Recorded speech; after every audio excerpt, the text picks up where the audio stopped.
வணக்கம். இது தமிழ் குரலின் சிறப்பு நேர்காணல். இன்றைக்கு நம்மோடு இணைந்திருக்கிறவர் ஃபர்ஸ்ட் லைன் மீடியாவின் முதன்மை ஆசிரியர், மூத்த பத்திரிகையாளர் டாக்டர் உமாபதி அவர்கள். சார் வணக்கம். வணக்கம். 2031 தேர்தலுக்கு என்னதான் சார் திரைத்துறையிலேருந்து எக்கச்சக்கமாக வந்து குவி வாங்கிய போல இருக்குது. நேற்று தொகுதி வாரியாக பொறுப்பாளர்களை போடுற வேலைகளை தொடங்க சொல்லி தனுஷ் ஒருத்தரை நியமிச்சிருக்காப்புல. இந்த பக்கம் பார்த்தா அது கான்சர்ட்டுக்கு கூட்டினதுன்னு சொல்கிறாங்க. ஹிப்ஹாப் தமிழ் ஆதிக்கு ஒரு பெரும் கூட்டத்தையும் பார்க்க முடியுது.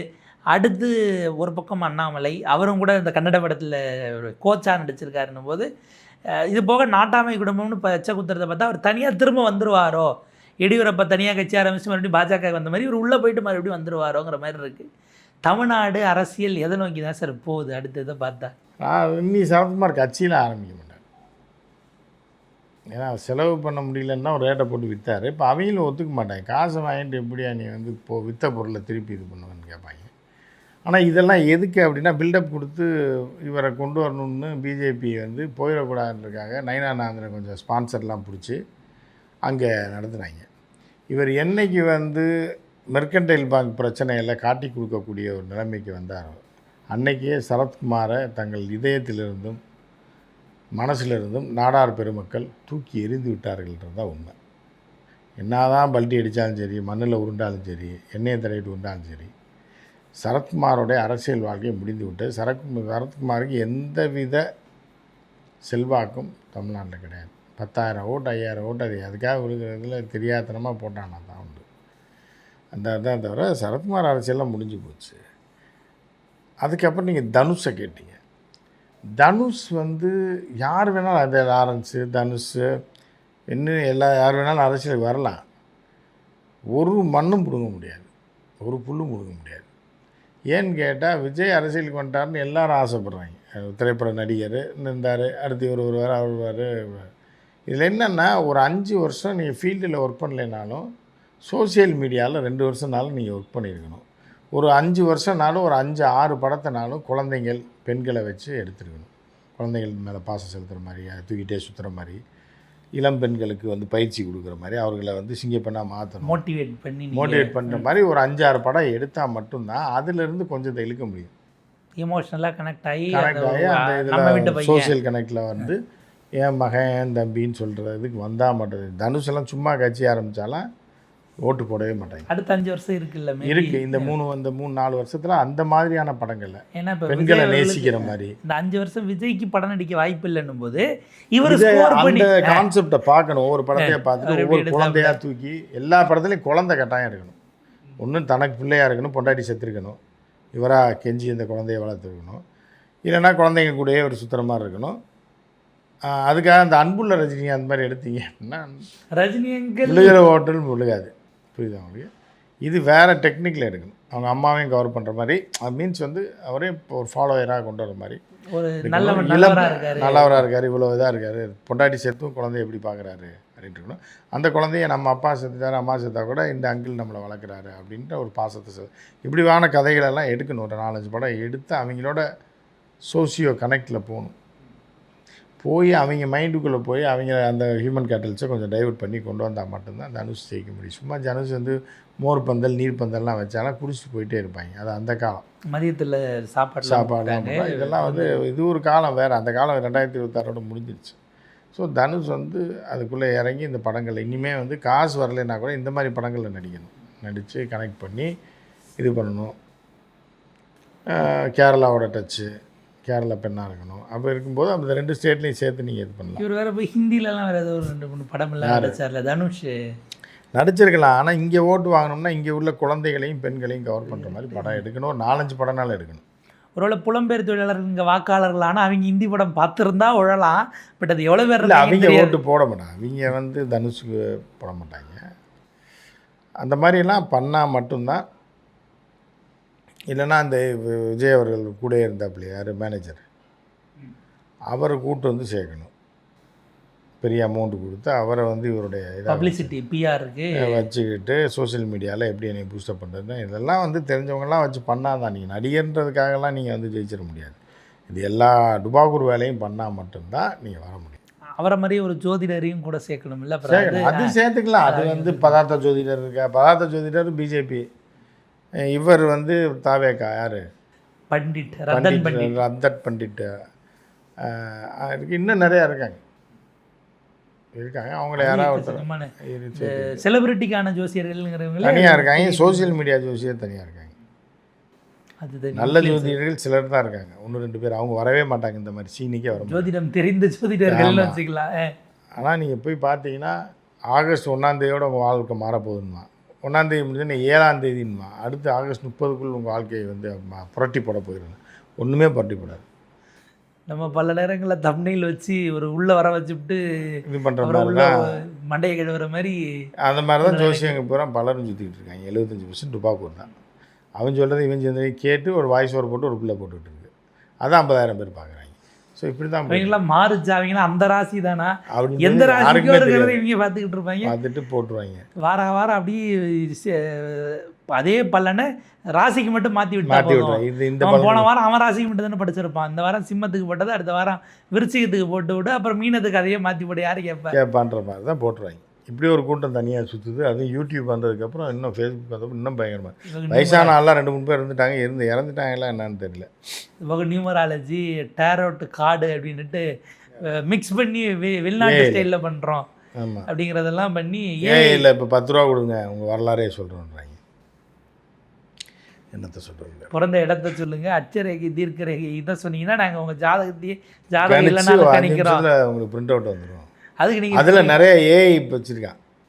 யார் உங்களுக்கு பிடிக்கணும், அவன் யார், அந்த நாய் யாருன்னு யாருக்குமே தெரியாது. அது ஏஐ. அது இவங்க வேணும், பெண் சொல்லணுமா, ஆண் சொல்லணுமா, வயதானவர் சொல்லணுமான்னு சொல்லி ஒரு ஏஐயில் ஃபோட்டோவாக ரெடி பண்ணி ஒரு 10 பேர் வச்சு அதில் நீங்கள் எதாவது கிளிக் பண்ணிங்கன்னா அவருக்கு 50 ரூபா கொடுத்தீங்கன்னா அவரை பற்றி சொல்லுவார். அதில் இது ஃப்ரீ. அடுத்து நீங்கள் காசு கட்டணுங்கிற இடத்துக்கு பணத்தை பறிக்கிறதுக்கு வெவ்வேறு விதத்தில் வரக்கூடிய சைபர் குரூப்பாக இப்போ அதில் இந்த கும்பல் தான் அது இறங்கிட்டாங்க. இப்போ இந்த மாதிரியான ஆட்களும் ஆலோசனை கொண்டு வர்றதுக்கு இப்போ கட்சி ஆரம்பிக்கும் போது பொருளாளர் இதெல்லாம் போடுற மாதிரி ஒரு ஜோதிடரையும் போடுற நிலைமைக்கு தான். இல்லை அது இனிமேல் போட்டுருவாங்க. ஆஸ்தான ஜோதிடர்னு முன்னாடி அந்த காலத்தில் எம்ஜிஆர் காலத்தில் இருந்துச்சு, கலைஞர் காலத்தில் ஆஸ்தான கவிஞர், அரசவை கவிஞர் அப்படின்னு போடுவாங்க.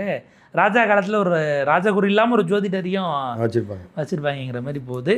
இன்னொரு பக்கம் அது கான்சர்ட்டுக்கு வந்த கூட்டம் தானே, இல்லை அவங்களுக்கும் ஒரு எதிர்பார்ப்பு இருக்கா சார்? ஹிப்ஹாப் பாதிக்கு பாதி அவன் பேரே தமிழ் பேர் கிடையாது. ஹிப்ஹாப்னா என்ன, அது மூச்சு விடாமல் வச்சுட்டு தமிழன். ஹிப்ஹாப் தமிழன்னா என்ன அர்த்தம்? கிராஸா நீ என்ன சொல்ல வர நீ? ஹிப்ஹாப்னா என்ன, தமிழன்னா என்ன? தமிழனுக்கு அதுக்கு என்ன சம்மந்தம் இருக்குது? அவங்க இந்த கூட்டம் வந்து ஹிப்ஹாப் ஆதி தமிழனைன்ற அந்த நபரை பார்க்க வரதில்லை. பைத்தியம் முடிச்சு போய் அலைகிறாங்க சென்னையில் பொழுது போகாமல் வெள்ளி சனி ஞாயிறு. நீங்கள் எங்கே கூப்பிட்டாலும் போயிடுவாங்க. அந்த இதில் போய் செத்தாங்க பாருங்கள், அது போய் அடிபட்டான் பாருங்கள் ஏஆர் ரஹ்மான். இந்த கும்பல் வந்து இது பிடிச்ச கும்பல். வீட்டில் இருக்க முடியாமல் சனி ஞாயிறு உட்காந்துருக்காங்க, கச்சேரி நடக்குதுன்னு இப்படி வந்துடுவாங்க. இவங்களுக்கு ஹிப்ஹாப் தமிழில் நான் பரவாயில்ல, குரலி வித்தை காட்டினா கூட வருவாங்க. மாலில் குரலி வித்தை காட்டுறாரு இன்றைக்கி ஒருத்தர் அப்படின்னா கூட வருவாங்க. இந்த கூட்டத்தை அதையும் கம்பேர் பண்ணணும். இல்லை அப்படி வாரத்தில் 5 நாட்கள் அவ்வளோ ஸ்ட்ரெஸ்ஸில் அவங்களாம் இருக்காங்களா? ஸ்ட்ரெஸ்ஸெல்லாம் கிடையாது. அவங்களுக்கு காசு இப்போ புழங்க ஆரம்பிக்குது, நல்லா வருமானம் வர்றதுனால ஊர் சுற்றணும், கேப் ஏதாவது திங்கணும், மிட் நைட்டில் பிரியாணி திங்கணும், சமோசா திங்கணும், இப்போ பானிபூரி திங்கணும். அதுவும் இங்கேருந்து அங்கே போகணும். அண்ணா நகரில் இருக்கவன் கேகே நகரில் போய் தான் திங்கணும், கேகே நகரில் இருக்கவன் அசோக் நகரில் போய் திங்கப்பான். ஸோ இப்படி வந்து மாறி மாறி ஒரு இடத்துல இல்லாமல் பெண்கள் ஆண்கள் எல்லாம் ரொம்ப மோசமாக போயிட்டாங்க. காசு இருக்குது, பிள்ளைய தூக்கி போட்டு பொண்டாட்டி மாமியாலும் தூக்கி வண்டியில் போட்டுன்னு சொல்லி போயிடுறாங்க. போய் எனக்கு எங்கேயாவது தின்னுபிட்டு ஏதாவது கச்சேரி பாடுறது இது பாடுறதுன்னு பார்த்துட்டு வந்துடுவாங்க. ஸோ வந்து இது மாலில் போய் கச்சேரி பண்ணால் அந்த மாலில் மொத்தமே 200 கார் தான் நிறுத்த முடியும்னு வச்சுங்க. 1000 காரில் போனாங்கன்னா என்ன ஆகும்? பொதுமக்கள் வேலைக்கு போகிறோம், ஆஸ்பத்திரிக்கு போகிறோம், இப்போ இது பண்ண போகிறவன் ஒரு தொழில் பண்ண போகிறோம், எல்லாத்தையும் வீங்க நாசம். இவனுக்கு பொழுது போகலன்னு இந்த வீங்க போய் நாசக்காரம் பண்ணுறேன். இனி மால்களில் இந்த மாதிரி வைக்கவே கூடாது. இதுதான் வச்சா இதுதான் நிலமை. இசை குழு பேண்ட் அது ஓசி அப்படிங்கும்போது எல்லாரும் போயிடுறாங்க. அது வீக்கெண்டுன்னும் போது அது இன்னும் ஜாஸ்தியாக சிக்கல். ஏன்னா வீக்கெண்டில் மாலுகளில் சும்மா நடந்துட்டு வருவோம்ன்றதுக்காக விண்டோ ஷாப்பிங்னு ஒரு பெரிய டீம் போவோம். போகிறப்ப இப்போ கடைக்குள்ளேயே போகாமல் சுற்றிக்கிட்டு இருக்கலாம், ஏசி காற்று வேறு வெளில அடிக்குங்கிறதுனாலே ஜாலியாக சுற்றிட்டு இருப்பான். இதில் ஓசியில் பாட்டு வேறு ஒருத்தன் பாடுறானுங்க போது அதற்கு அரசியலுக்கு சம்மந்தம் கிடையாது. சுற்றி நின்று இல்லை இப்போ இந்த கூட்டத்தை பார்த்தா நாளைக்கு மாற்றலாம்னு ஒரு யாராவது அவர்கிட்ட போய் ஒரு ஆசைப்படுறாங்க. ப்ரொபோசல், நீங்கள் இப்போ உங்களுக்கே எவ்வளோ கூட்டம் வருதுன்றப்ப நீங்கள் சிஎம் ஆயிடலான்னு கிளம்பி நாளைக்கு யாராவது ஒரு டீம் பின்னாடி போய் ஆலோசனை கொடுக்குறோம், அவருக்கு பின்னாடி நாங்கள் தான் இருந்தோம் இருக்க சொல்லி எதாவது பண்ணுவாங்க. பட் அதுக்கு அரசியல் சம்மந்தம் கிடையாது. நம்ம இல்லை. இப்போ நம்ம ராகவா லாரன்ஸ் வராரா இல்லையா, இல்லை எதுவும் இல்லை அவங்க அம்மாவே திருப்பி சொல்லிட்டாங்க போல், கண்ட இடத்துல போய் அடி வாங்காத மகனே, வீட்டில் சோத்தை தின்னுட்டு எதுக்கு உனக்கு இந்த ஆசை புரியுது. ஊர்க்குருவி பருந்தாக, அது பருந்து ஆயிடுச்சு. ஊருக்குருவி பருந்து மாதிரி பறக்க முடியுமா? பறந்துச்சுன்னா எங்கேயோ போய் எலக்ட்ரிக் வயரில் அடிபட்டு. அதனால் ஊருக்குருவி இப்போ கூண்டில் அடைச்சிட்டாங்க, வேண்டாம் வெளியே வராது அப்படிங்கிற மாதிரி. இன்னொரு பக்கம் மக்கள் மேடின்னு ஒரு 50-100 பேரை ஏமாற்றிலாம் நிச்சயம் ஆக முடியாது. ஒட்டுமொத்தமாக ஒரு பெரிய கூட்டத்தை ஏமாற்றணும், அப்போ தான் வர முடியும். என்ன சார், திருச்சி கிழக்கில் எலெக்ஷன் வரும், அந்த தாம் தக்க தீம் தக்க பாட்டை லாரன்ஸும் விஜயும் சேர்ந்து ஆடுவாங்கலாம் அங்கே பல பேர் சொல்லி பூரா லாரன்ஸ் கிளப்பி விட்டது தான், நமக்கு சீட்டு கொடுப்பாங்க அப்படின்னு. வீட்டிலே ஆடுன்னு இருப்பார், கேசட்டை போட்டு வீட்டில் ஆடு, யூடியூப்பில் போட்டு அவரோட வீட்டில் இருக்கார். இப்போ திரும்ப ரீஎன்ட்ரி இல்லை அண்ணாமலை ரீஎன்ட்ரின்றதே கிடையாது, அதெல்லாம் கிடையாது. அதெல்லாம் அரசியல் ஆசை அதோட முடித்து வைக்கப்பட்டது, அவ்வளோதான். இப்போ இதெல்லாம் பார்த்தீங்கன்னா ஓரளவுக்கு ஆண்களாக இருக்கிறாங்க, நடிகைகளும் கூட ஆரம்பிக்கலாம், வருவாங்க இனிமேல் தான். இப்போ தான் 6 மாதம் ஆட்சிக்கு பிறகு தான் நடிகைகள் எல்லாமே வருவாங்க. அவங்க தனியாக நாங்கள் ஒரு அமைப்பு ஆரம்பிக்கலாம், இவர் மட்டும்தான் இந்த படம் நடிச்சிருக்காரு நாங்கள் நடிக்கலையான்னுட்டு. இல்லை அப்படி நடிகைகளுக்கு அதெல்லாம் வர முடியாது. அவன் நடிகைகளை பொறுத்தளவு பெரும்பாலும் பார்த்தீங்கன்னா எவனாவது வர வச்சு அவன் ஆட்டையை போடுறது தான் நடிகைகள். இந்த கட்சி இருக்கக்கூடிய கட்சிகளில் சேர்ந்து அவங்க வச்சிருக்க நம்ம முன்னாடி வந்துடுவாங்க. இப்போ ஜெயலலிதாவுக்கு தனி செல்வாக்கு இல்லை. எம்ஜிஆர் கூட்டத்தை அப்படியே ஆட்டையை போட்டு அது ஆட்சிக்கு வந்துச்சு. அப்புறம் ஜெயலலிதா ஆட்சி அதிகாரம்னு வந்ததுக்கப்புறம் அந்த போஸ்டர் பேனரு கட்டவுட்லாம் தூக்கிட்டு இந்த அப்படி ஸ்டாம்ப் சைஸை கொண்டு போய் கடைசியில் காலி பண்ணிட்டுருச்சு. ஸோ அந்த மாதிரி தான் நடிகைலாம் கட்சி ஆரம்பிச்சுலாம் அப்படிலாம் வர மாட்டாங்க. ஏன்னா இப்போ சொல்லுவாங்க இவங்க இந்த ஜார்ஜே நின்று 27 தான் ஜெயிக்கிறாங்க, ரெட்டையில் வந்த பிறகு இந்த அம்மா பிரச்சாரம் பண்ணாமலே அந்த 2 இடைத்தேர்தல் மதுரை கிழக்கு மருங்காபுரி ஜெயிச்சப்ப நமக்கு இல்லாத செல்வாக்கு ரெட்டை இலைக்கு இருக்கா அப்படின்ட்டு தான் அவங்க இந்த ராஜினாமா கடிதத்தை எழுதி அது வேறு மாதிரி வெளியில் லீக் ஆகி திரும்ப இந்த அம்மா வந்துட்டாங்க, இல்லைனா அவங்க அப்பயே வெளில போயிருப்பாங்கன்னு ஒரு ஸ்டோரியும் சொல்லுவாங்க. ரெட்டைலைக்கு அவ்வளோ செல்வாக்கான ரெட்டலை எம்ஜிஆர், அதை வச்சு தானே ஜெயலலிதா. இல்லைன்னா ஜெயலலிதா எம்ஜிஆர் கூட நடித்து 50 பேர் இருக்காங்க நடிகை. அதுவும் சொல்லுவாங்க அவங்கள விட அதிக படம் நடித்தது சரோஜா தேவி தான் அப்படின்லாம் புள்ளி வரங்களை பலர் அள்ளி வீசிக்கிட்டு இருக்கிறதையும் பார்க்க முடியுது.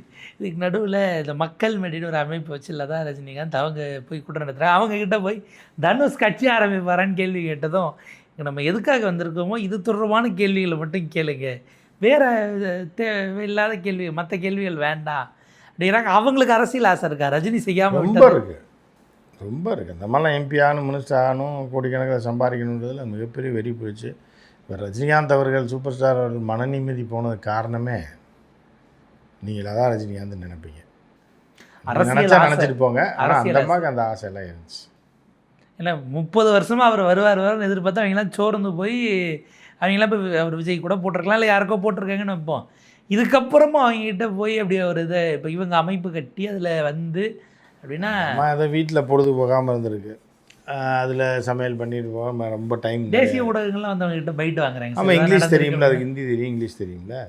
தேசிய ஊடகம் எவன் வாய்க்குள்ளே மைக்க விடுவான்னு தெரியும். அவனுக்கு வந்து ஹிந்தியில் எவனா பேசிட்டா போதும், அவனை எக்ஸ்பர்ட் ஆகிக்கிறான். நமக்கு பைட்டுக்கு ஒருத்தன் கிடச்சிட்டான், இங்கிலீஷ் ஹிந்தி இது தெரிஞ்சால் போதும். தேசிய ஊடகத்தில் இருக்கவனுக்கெலாம் வந்து கண்டென்ட்டு தேவையில்லை, பேசுகிறதுக்கு ஒரு வாய் வேணும். அந்த வாய் 1 மணி நேரம் கயமையான்னு பேசிகிட்டு இருக்கணும். அங்கே பேனலில் அவன் ஆன் பண்ண வரைக்கும் உட்காந்துருக்கணும். இவ்வளோ இந்த பொறுமைசாலிகள் வந்து எக்ஸ்பர்ட் ஆகப்படுவாங்க. நமக்கு தெரிஞ்சவன் மொழி தெரிஞ்சவனா கூட்டு உட்கார வச்சுனேன், பொறுமையாக உட்காரணும். ஒரு 1.5 மணி நேரம் ஆன் பண்ணி கேமராவில் உட்காந்துட்டிங்கன்னா ப்ராக்டிஸ் பண்ணி அப்புறம் நீங்கள் ஃபெமிலியர் ஆகிடுவீங்க. அந்த டிவியில் வந்தார் அதுக்கப்புறம் தான் அப்புறம் நீங்கள் டிமாண்ட் பண்ணுவீங்க, நான் 1/2 hour தான் வருவேன், ஃபஸ்ட்டு ஃபேஸில் உட்காருவேன். இவங்க இப்போ பேனலுக்கு போகிறதில்ல, இவங்களை தேடி வந்து சோலோ பைட் வாங்குற அளவுக்கு ஏஎன்ஐலாம் வந்து பெண்கள் பாதுகாப்பு குறித்து என்ன நினைக்கிறீங்க? குழந்தைகளுக்கான பாதுகாப்பு அந்த அம்மாவுக்கு எந்த குழந்தைய தெரியும், எந்த பெண்ணு தெரியும்? எல்லாம் அவங்க வீட்டில் இருந்த குழந்தையெல்லாம் வளர்ந்து பெரிய பசங்களாகிட்டாங்க. அதனால் பெண்கள் பாதுகாப்பு பற்றி அந்த அம்மா காரில் போகும்போது டிரைவர் ஓட்ட போகிறாரு, அதுக்கு பாதுகாப்புக்கு ஆள் அதுக்கு என்ன, அதுக்கு எப்படி பாதுகாப்பு இல்லாத? அதுனா நைட்டில் வந்து மண்ணெண்ணெய் கேனோடையே வருது, ரேஷன் கடையில் மண்ணெண்ணெய் வாங்கிட்டு சேலையை முந்தானியை போட்டுக்கிட்டு நடந்தா வருது பாதுகாப்புக்கு? இல்லை ரேஷன் கடையில் அரிசி வாங்கிட்டு நடந்து வருதா? இல்லை ஏதாவது வேலைக்கு போயிட்டு பஸ் ஸ்டாப்பில் இறங்கி பஸ் ஸ்டாப்லேருந்து போய் கடனில் வீடு வரைக்கும் விற்குன்னு இருட்டுக்குள்ளே நடந்து போதா? அதுக்கு பாதுகாப்பு? அது ராஜ வாழ்க்கை வாழ்ந்துக்கிட்டு இருக்கு. ராஜா மனைவி அதுகிட்ட போய் கேட்டிங்கன்னா என்ன தெரியும் அந்த மாட்டேன். பாப்போம் சார். 2031 தேர்தலுக்கு எக்கச்சக்கமான ஆட்கள் வந்து குவிவாங்க போல இருக்கு. 5 வருஷம் விஜய் அவர்கள் படத்தில் வராததை எப்படி ஈடுகட்ட போகிறாருன்ற சிக்கல்ல இவங்கெல்லாம் உள்ளே வந்துடுவாங்க. அடுத்தடுத்து வர நம்ம அதை தான் திருப்பி திருப்பி சொல்கிறோம். இந்த பிளானை கரெக்டாக இம்ப்ளிமெண்ட் பண்ணுங்கள். சும்மா நடிகர்லாம் வர முடியாது. ஒரு 5 படம் எடுங்க.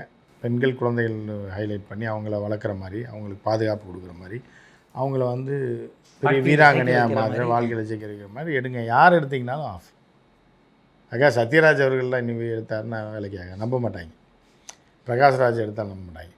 இப்போ அடுத்து அந்த வாய்ப்பு வந்து அந்த மாதிரி படங்களில் நடித்து பெண்களை வந்து அப்படி கவர் பண்ணுற மாதிரி, பின்னாடியே ஓடுற மாதிரி, லவ் பண்ணுற மாதிரி இப்படிலாம் இருக்குது. சிவகார்த்திகேயன் இருக்காப்புல. தனுஷ் கொஞ்சம் ஒர்க் பண்ணணும். ஒரு 5 படம் அப்படி எடுத்தாருன்னா. பிரதீப் ரங்கநாதன் 31 இல்லாமல் 41 டார்கெட் வச்சு வேலைகளை தொடங்குறது கூட வாய்ப்பு இருக்குது. பாப்போம் சார். இது அடுத்தடுத்து எப்படி போகுதுன்னு உங்கள் நேரத்துக்கு பத்திலுக்கு நன்றி சார்.